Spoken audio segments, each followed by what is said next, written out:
मेरी गल समझ गया है ना फयाज? जी बुआ जी। अच्छा, याद रखी एक गल, जेदे कोल खजाने दी कुंजी हुंदी है ना, ओदी जान हर वेले खतरे च हुंदी है। आप सही कह रही हैं बुआ जी।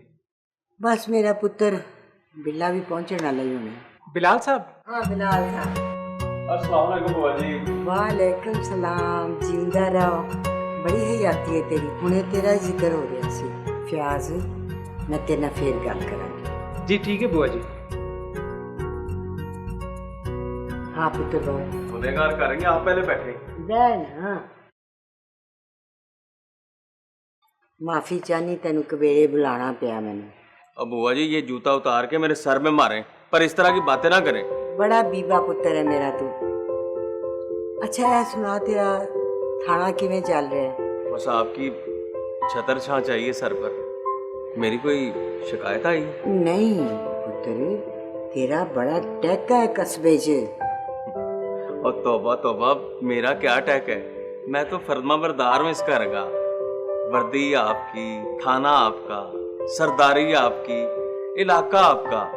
वाह भाई वाह बिल्ले पुत्र, तेन तो बड़ी गल्लां करनी आ गई हैं। झूठ है तो कान पकड़ लो।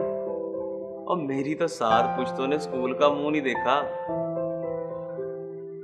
वो तो भला और चौधरी नूर साहब का, उन्होंने पढ़ाया, कॉलेज पहुंचाया और ला के फिर थाने में बिठा दिया।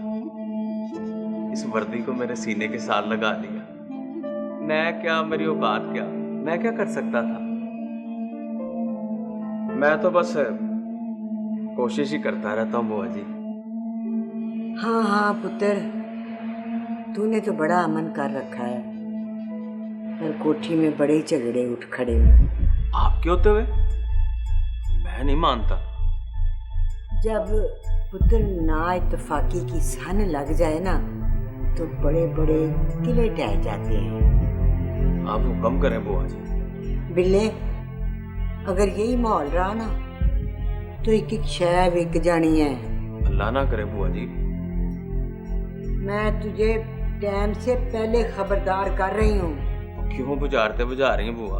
आप सीधा सीधा आर्डर लगाएं, बिल्ले की उंगली कंबे ना तो नीवे थां बिठा देना। बिल्ले, अभी इसका टाइम नहीं आया। तूने मेरी ना एक गल सुननी और एक काम करना है।